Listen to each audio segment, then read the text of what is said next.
What's going on, everyone? I'm Jaren, and today we are talking about DC's latest superhero film, The Blue Beetle. The story follows an alien scarab that chooses college graduate Jaime Reyes to be its symbiotic host, bestowing the teenager with a suit of armor that's capable of unpredictable and extraordinary powers, forever changing his destiny and becoming the superhero called the Blue Beetle. The DCEU's second to the last superhero film of the late Snyderverse has finally hit theaters, and it is very unfortunate that this titular character has finally decided to make his big screen introduction, considering the movement of a new canon in the DC universe. This was originally meant to premiere and stream on Max, but I think the studio saw it and thought they deserved a much bigger and better presentation format. And after seeing it, I gotta be honest, I absolutely enjoyed it a lot more than I expected. Jolo Maraduena, I hope I said his name right, but he stars as Jaime Reyes, aka the Blue Beetle. Now, I've never seen him in any of his works before, not even Cobra Kai, but he was definitely made for this role.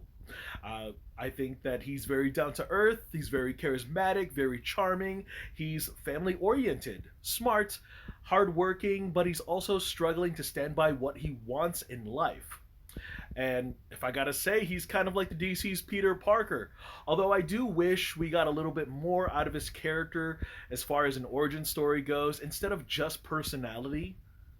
Other than Jaime, the story does keep the Reyes family at center focus, which was an interesting angle. We have the sister, who's more of the quirky best friend and ear to our main character. We have the concerned but supportive parents. We have the silent but deadly abuela, and the comic relief, the over the top uncle, played by George Lopez.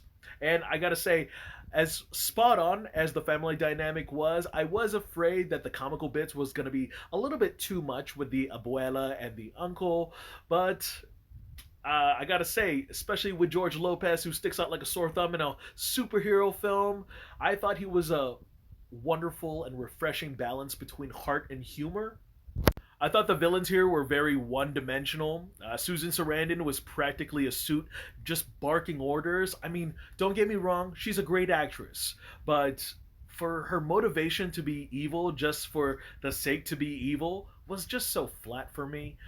You got Raul Max Trujillo. He is Sarandon's right hand man who gets his hands dirty and dishes out the more physical action with Blue Beetle. But what they decided to do with his character arc at the end was heartbreaking and at the same time just a result of lazy writing with the abrupt montage and exposition drop of his past. Like, am I supposed to really care at the moment?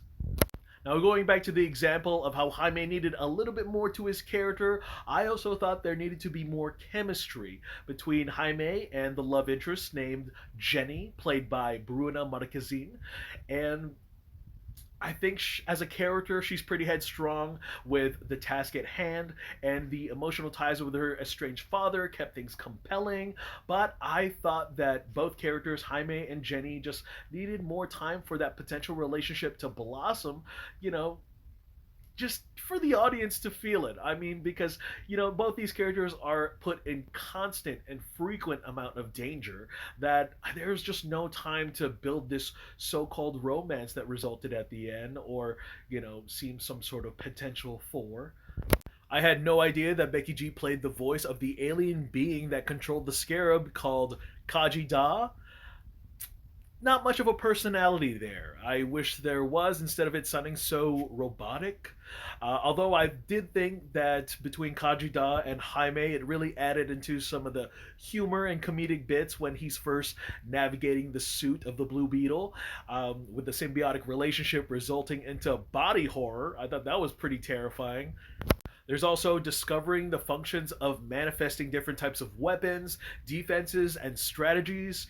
In a way, Jaime's journey is almost reminiscent and as well familiar to the tropes of some Marvel superheroes, including Iron Man, Spider Man, and Ant Man. I mean, I know that's all too well and familiar, but if it's done right, it works. I know a lot of people who are going to see this movie or have seen this movie and be like, hey, I've seen that suit before, I've seen that action scene before, I've seen where things go with the love interest, with the family, or the destiny of our characters, destiny of our heroes, and what's about to happen. And I gotta say, with all that familiarity, I think all those tropes really work. And it's only because what this movie does a lot greater than some of the DC movies, especially with Shazam Fear of the Gods, which tries so hard to emulate what they had in the first movie. This, the Blue Beetle, succeeds in. Well, that's because it focuses on its present world building instead of trying so hard to weave and just tie together all the hints and just references to other superheroes and their universes. Over the years, there has been an influx of comic book adapted films that you cannot watch this movie without understanding that other installment, or you can't watch this TV show without understanding this particular reference. People are superhero fatigued, and we've gained some sort of lackluster quality of this type of content that it's almost lost its audience. And what I love about Blue Beetle, especially with the fans, is that a lot of its references and little tie-ins are done and executed so subtly that you can almost treat it like its own standalone film, its almost standalone universe, but also recognizes the grand scale of things, that this is a superhero in a really big world. When the head honchos, James Gunn and Peter Safran, decide to reboot this entire universe, starting off with Superman Legacy, Jolo Maraduena had better be on the front runner-up to reprise his role once again as the Blue Beetle. Because with those post-credits and end-credits scenes, it leaves us off with so much promise and so much potential with what the Blue Beetle legacy could be like. Overall, this was surprisingly entertaining from start to finish, delivers the heart and soul of family and the serviceable blockbuster fun, tremendous Latin American representation even compared to the recent hero slates, and I gotta say, I hope that fans don't sleep on the Beetle and that they recognize the future of DC is yet to come. Alright guys, that's all I got to share about that movie. Thank you guys again so much for watching. Look forward to more reviews. I am Jaren Agbanawag, and I will see you guys at the movies. Take care. Bust it down, bust it down.